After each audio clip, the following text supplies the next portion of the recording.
En julio del 2019 celebramos el 50 aniversario del primer alunizaje del hombre, pero en vez de ser un día de celebración mundial sobre tal logro de la humanidad, existe un grupo de gentes que creen que esto es toda una mentira, un engaño orquestado por una gran conspiración dirigida por la NASA, la Agencia Espacial de Estados Unidos. Y no se sabe cuál es el objetivo de esta gran conspiración. Algunos dicen que es por dominar el mundo y otros dicen que es para suprimir la religión.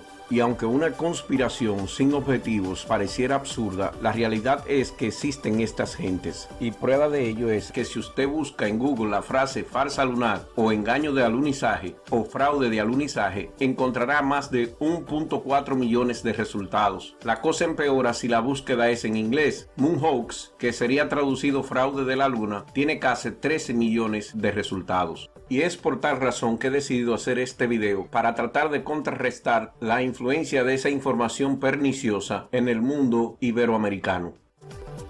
A finales de la década del 50, Estados Unidos y la Unión Soviética se habían enfrascado en una carrera por conquistar el espacio, y para principios del año 1961 era obvio que Estados Unidos estaba perdiendo dicha carrera. Es en mayo de ese año que el presidente norteamericano John F. Kennedy da un famoso discurso que contenía el siguiente párrafo: I believe that this nation should commit itself to achieving the goal before this decade is out of landing a man on the moon and returning him safely to the earth. Con este discurso se dejaba bien claro que en el 1961 existía todo el apoyo político para lograr el éxito en una empresa tan grande. Llegar a la luna no es tarea fácil, y desarrollar la capacidad para poder llegar a ella iba a involucrar a muchos miles de personas. Al final, lograrlo tomaría 9 años exactos y varios miles de millones de dólares de ese tiempo. Pero si la empresa era tan difícil y costosa, ¿por qué el presidente Kennedy decidió usar este proyecto y no otro de menor riesgo para derrotar a los soviéticos? El contexto de los acontecimientos inicia después de la Segunda Guerra Mundial, de la cual Estados Unidos y Rusia salieron triunfantes, debido en parte a la bomba atómica de los estadounidenses. La competencia militar se inició cuando la Unión Soviética pudo crear su propia bomba atómica en el 1946. Y una vez Estados Unidos dijo que quería conquistar el espacio, llevándose la iniciativa de la idea, la Unión Soviética tomó la iniciativa de la acción y para inicio de la década del 60 había derrotado a Estados Unidos en casi todos los renglones pensables de la exploración espacial. Había puesto en órbita alrededor de la Tierra el primer satélite artificial, el cual llamaron Sputnik, evento que causó un furor mundial, puesto que los soviéticos anunciaban a qué horas iba a pasar sobre el territorio estadounidense y usted podía sintonizar una emisora radial y escucharle, tomar un binocular o un telescopio y ver esa pequeña luz nunca vista antes atravesar todo el cielo a una velocidad fantástica. En el día de hoy, los denegadores de la ciencia no consideran ver una luz en el cielo nocturno trasladarse a velocidades imposibles en la superficie terrestre como prueba válida de que los satélites existen, que viajan en el espacio exterior y que orbitan la Tierra debido a la gravedad. Pero en los años 50, su observación no solamente era prueba de la existencia de este satélite, sino que para el gobierno estadounidense era una amenaza que afectaba su sentimiento de patriotismo, y percibían como una vergüenza y humillación que el mundo viera a ciudadanos norteamericanos admirando una pieza de tecnología de la Unión Soviética. Y aunque ellos todavía no lo sabían ni le habían puesto nombre, con esto la Guerra Fría había iniciado. Para la fecha del discurso del presidente Kennedy, ya los soviéticos habían puesto en el espacio el primer satélite que orbitaba la Tierra, el primer ser vivo en el espacio, una perrita llamada Laika. También habían puesto un satélite alrededor de la Luna y fotografiado por primera vez su cara oculta. Habían llevado al espacio exterior el primer hombre y la primera mujer. Estados Unidos no solo estaba perdiendo la guerra espacial, sino que estaba siendo aplastado por la Unión Soviética. Adicionalmente a la derrota espacial, en el ámbito geopolítico, Estados Unidos también había tenido resultados negativos, principalmente con el incidente de la Bahía de Cochinos en Cuba. Kennedy, un presidente pacifista con solo un año en la presidencia, necesitaba un triunfo grande y definitivo donde se estableciera la superioridad norteamericana, sin tener que ir a la guerra, y en el ámbito donde Estados Unidos tenía posibilidades de obtener dicho triunfo era en el ámbito espacial. Y en ese ámbito se determinó que lo único que la Unión Soviética no podía realizar rápidamente era llevando un hombre a la Luna. La pregunta obligada es cómo en un espacio de 10 años pudimos lograr esta gran hazaña. Ocurre que Estados Unidos se había hecho con la mayoría de los científicos alemanes que habían desarrollado el cohete B-1 y en un espacio de 15 años, desde el 1945 hasta el 1960, había desarrollado un programa espacial capaz de poner un hombre en la órbita terrestre. Con el apoyo político y económico del presidente Kennedy, el programa evolucionó de lo militar a una agencia gubernamental creada para eso, la Agencia Nacional para lo Aeroespacial, o NASA. La NASA crea el programa Apolo y un plan para llevar un hombre a la Luna en un espacio de 9 años. Diseñó un cohete de 3 etapas y un programa de entrenamiento y varios viajes de prueba que se acercaban más al objetivo a medida que el programa avanzaba. El cohete constaba con una primera parte para llegar a la baja atmósfera, una segunda parte para poner el vehículo en órbita y una tercera parte para ir a la Luna, alunizar y volver a la Tierra de manera segura. Se debieron resolver problemas para sobrevivir en el espacio exterior y evitar que la radiación afectara la salud de los astronautas, tanto como la radiación concentrada del cinturón de Van Allen, como la radiación del viento solar y la ultravioleta. La radiación en el espacio es totalmente diferente a la radiación que conocemos aquí en la Tierra, relacionada con la actividad nuclear, como bombas atómicas y reactores nucleares. La radiación nuclear tiene que ver con radiación de partículas cargadas o térmica, pero la radiación en el espacio es del tipo de radiación electromagnética, en las cuales son partículas excitadas las que causan daño, como rayos X, rayos ultravioletas y rayos gamma. El daño que ésta produce está íntimamente relacionada con la cantidad de tiempo que la persona sea expuesta a ella. La del cinturón de Van Allen se resolvió construyendo una nave con materiales para reducir su efecto y programando los viajes para que pasaran por la región menos densa del cinturón en el espacio de tiempo más corto posible. También los viajes se hicieron en los periodos de menos actividad solar, donde se sabía que existía la posibilidad mínima de una eyección solar que pudiera afectar a los astronautas. Se diseñaron trajes para los astronautas que eran más naves espaciales que vestimenta. Los mismos tenían su propia atmósfera presurizada, sistema de enfriamiento y calefacción, sistema de comunicación, sistema de monitoreo de salud y un sistema sanitario que le permitía al astronauta orinar o defecar dentro de su traje sin tener que quitárselo. Además, protegía de la radiación solar y de los micrometeoritos, y aunque eran restrictivos para el movimiento, hicieron un trabajo más que satisfactorio en la superficie lunar.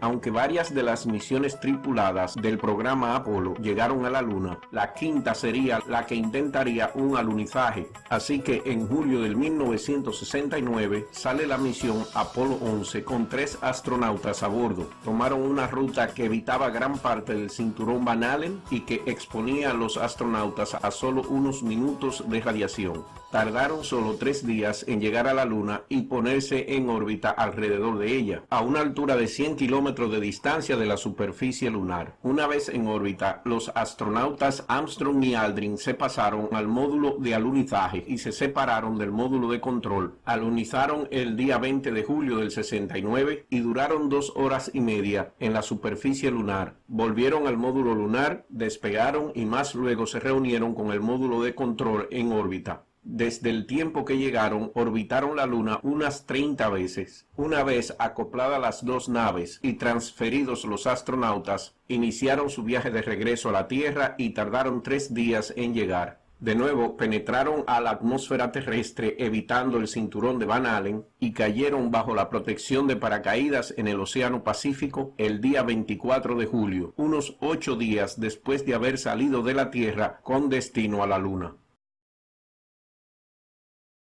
Después del logro del Apolo 11, aunque se habían planificado 8 viajes en total, solo se hicieron 7 y logrando alunizar con éxito 6 de esos 7. El Apolo 11, el 12, el 14, el 15, el 16 y el 17. El Apolo 13 tuvo que abortar el alunizaje por un accidente ocurrido en camino hacia la Luna. Dejamos de visitar a la Luna por varias razones: el incremento de la participación de Estados Unidos en la guerra de Vietnam, la reducción en la intensidad de la Guerra Fría, el poco interés político del presidente Nixon en asuntos científicos y espaciales y la reducción del presupuesto para cubrir otras áreas de programas sociales y militares en los Estados Unidos. Adicionalmente, aunque el programa Apolo era un programa ambicioso y gigantesco, el concepto tenía el fallo de que no se hizo un plan para las actividades, proyectos o programas después de terminado el programa Apolo. Así que una vez este fue cancelado, la NASA no tendría un programa tan ambicioso como ese del Apolo, hasta que llegó el proyecto del transbordador espacial, unos 10 años más tarde después de haber cancelado el programa Apolo. Esa falta de plan de seguimiento contribuyó también a que no hayamos vuelto a la Luna en los últimos 50 años.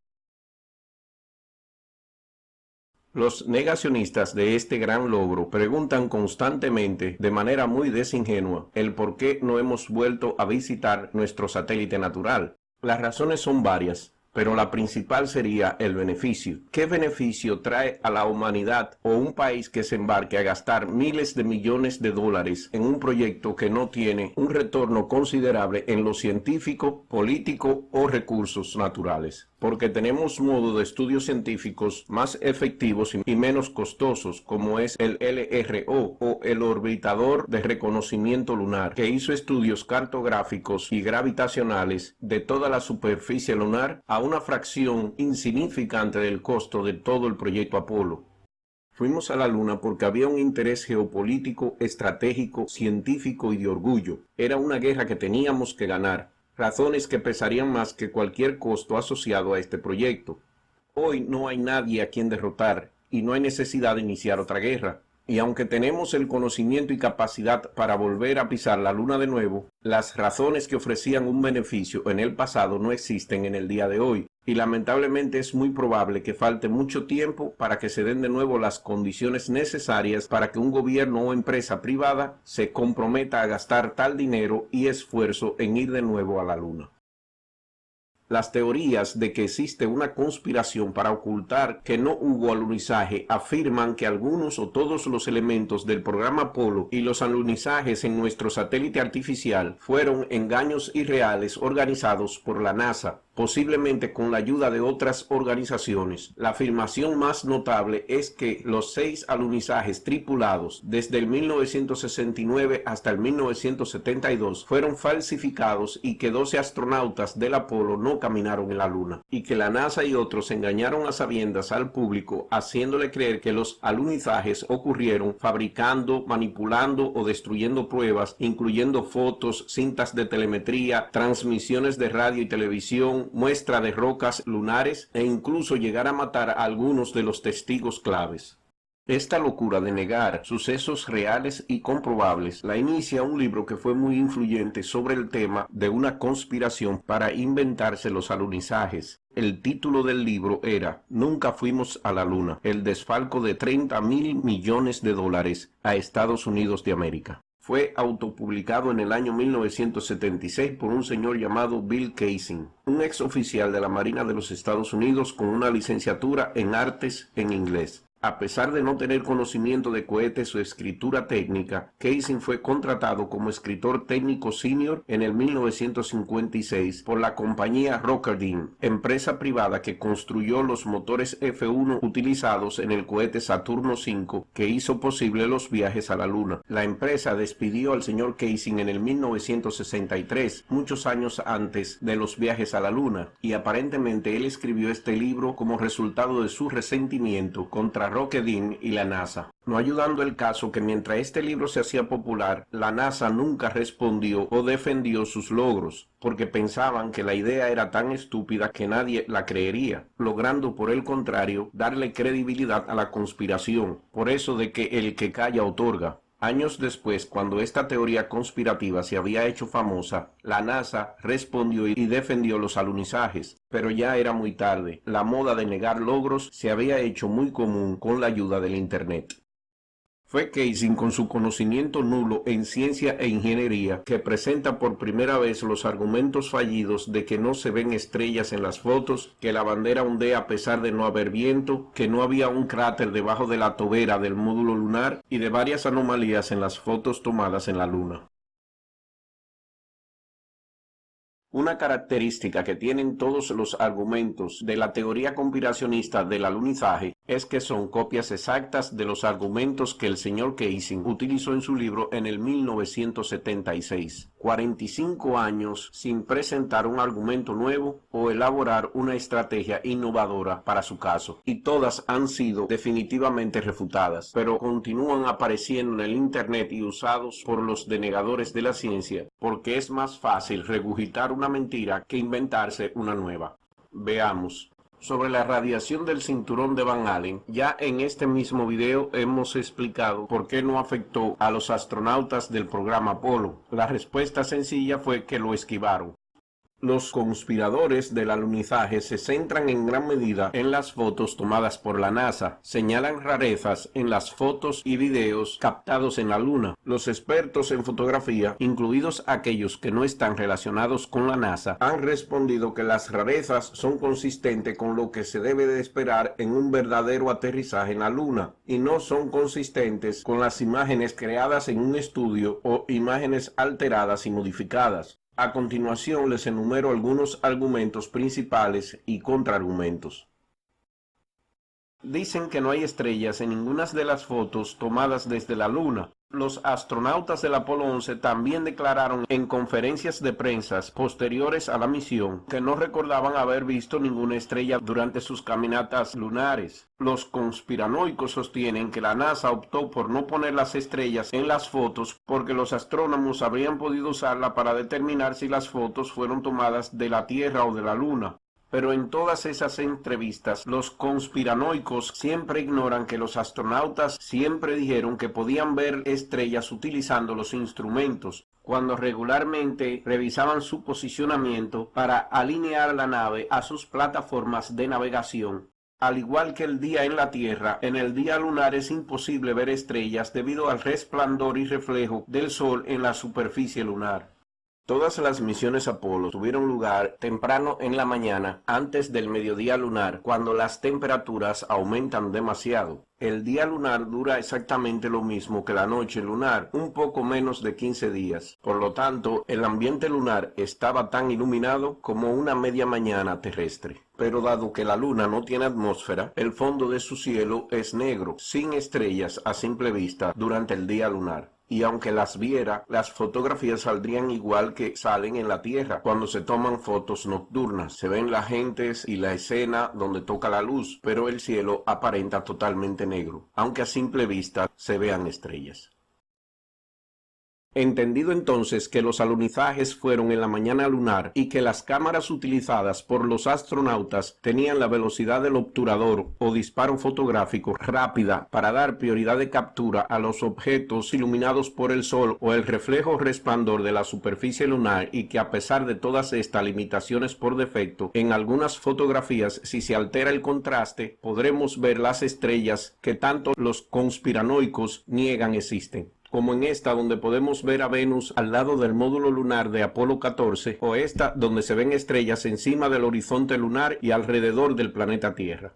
También puede hacer un ejercicio para mostrar la deshonestidad de estos que critican la falta de estrellas en el cielo lunar, pues si visita la página de Facebook o Instagram de estos, de seguro encontrará fotos de ellos de noche donde la gente se puede ver claramente, pero no se ve ninguna estrella. Y esta hipocresía irónica se puede notar porque muchos de ellos no saben nada de fotografía. He aquí una foto de larga exposición tomada desde la superficie lunar por los astronautas del Apolo 16 utilizando la cámara ultravioleta. En ella se ve la Tierra con el fondo de estrellas en la posición precisa que deberían verse desde la Luna.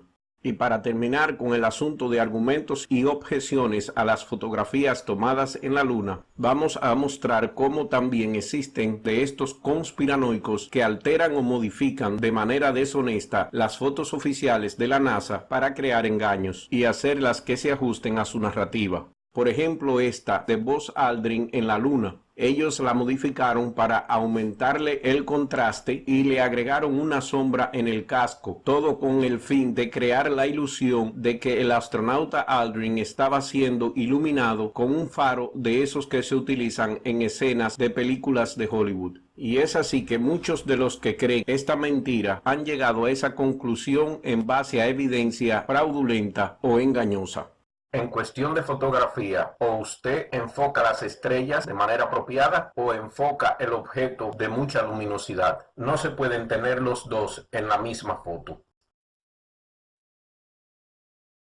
Sobre el argumento de que no había un cráter que según los conspiranoicos debió de estar debajo del módulo lunar, se sabe que casi todo el combustible del módulo lunar se había gastado en la fase de descenso y maniobras de aterrizaje antes de posarse sobre la superficie, y por ende el que quedaba era solo el necesario para sostener el peso del módulo. En ese sentido, la potencia del motor no era lo suficientemente grande para dejar un cráter debajo de sí, y lo que se ve debajo del módulo es lo que se esperaba.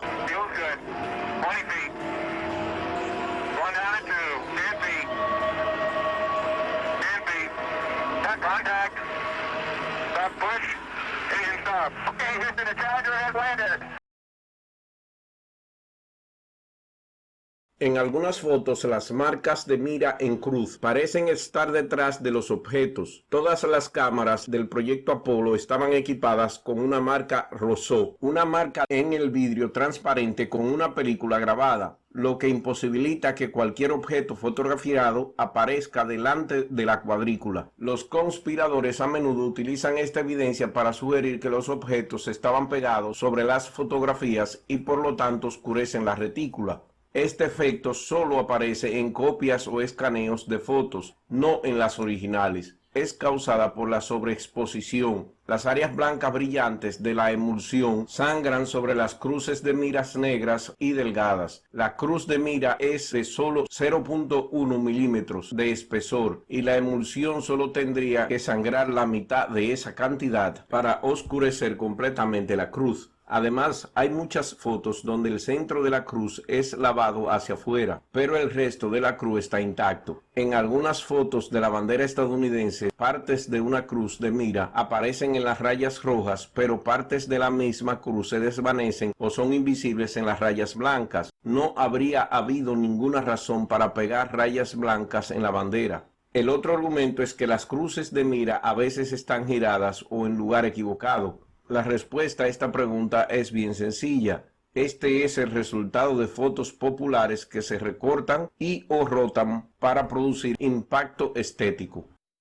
Existen otros argumentos con relación a las fotografías en la Luna, generalmente relacionadas con las sombras y la forma de cómo éstas se proyectan y cómo objetos en sombra se ven iluminados. Las sombras proyectadas por la luz solar son paralelas, pero convergen en la distancia debido a la perspectiva, y no como ellos dicen que es porque existen dos o más fuentes de luz. Si esto fuera cierto, hubieran dos o más sombras dejadas por el objeto iluminado. Y con relación a objetos en sombra, que la parte de sombra queda iluminada, esto es debido a la reflexión del suelo lunar, que refleja un 10% de la luz que recibe, y por ende los objetos en sombras se pueden ver iluminados en las fotografías. El youtuber Alerta Pastores, APMI, tiene un video que explica muy bien estos fenómenos. Encontrarán un link a su video tanto en pantalla como en la descripción.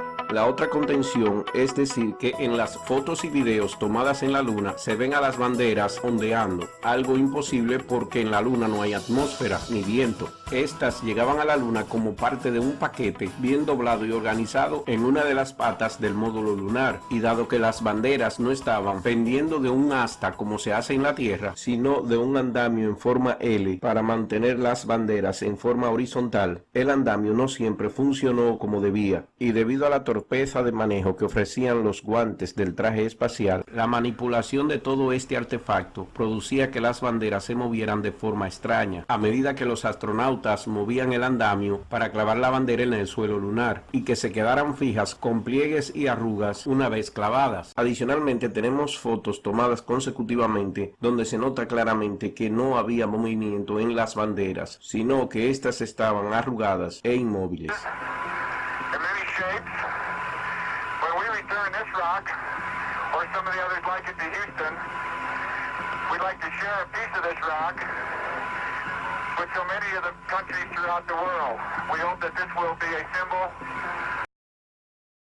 Otro ejemplo de anomalía fotográfica utilizada como argumento en contra de los alunizajes es que entre las fotos aparece una roca con una C encima, pero cuando se va a buscar las fotos originales de donde se saca ese recuadro donde está esa roca, en ninguna de esas fotos aparece la C. Aparentemente en el proceso de reproducción se coló o un pelo o alguna marca en la copia resultante, pero esa C nunca estuvo realmente sobre la roca en la Luna.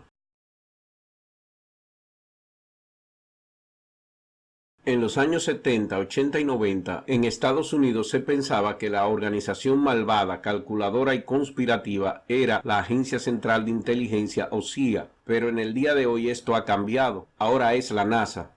¿Qué ocurrió en los últimos 25 años que el enfoque conspirativo se movió de lo político a lo científico? Ocurrió el Internet. Para tú poder prosperar y hacer dinero en el Internet necesita información. Y si hay algo que las conspiraciones de la CIA carecen es de eso, información. Sin embargo, conspiraciones basadas en cuestiones científicas hay miles. O sea que ese campo es todo una mina para generar seguidores y dinero en este moderno medio. En ese sentido, los alunizajes y la NASA son las víctimas perfectas para este tipo de planes. Y aunque usted demuestre que están equivocados, ellos persistirán, porque no andan en búsqueda de la verdad, andan en búsqueda de fama y dinero.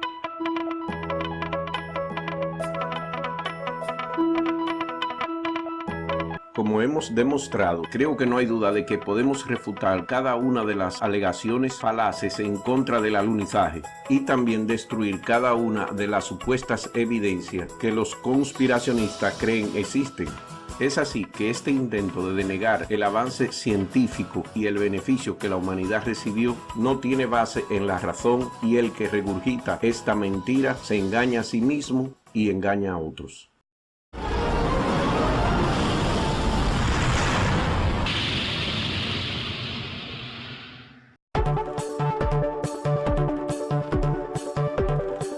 Si desea ayudarnos a hacer mejores videos y con más frecuencia, utilice los enlaces que se encuentran debajo en la caja de descripción para que si desea nos patrocine por videos o mensualmente por Patreon, o nos done sin más compromiso por PayPal o tarjeta de crédito. No olvide darle a la campanita y muchas gracias por su audiencia, comentarios y likes. Hasta la próxima.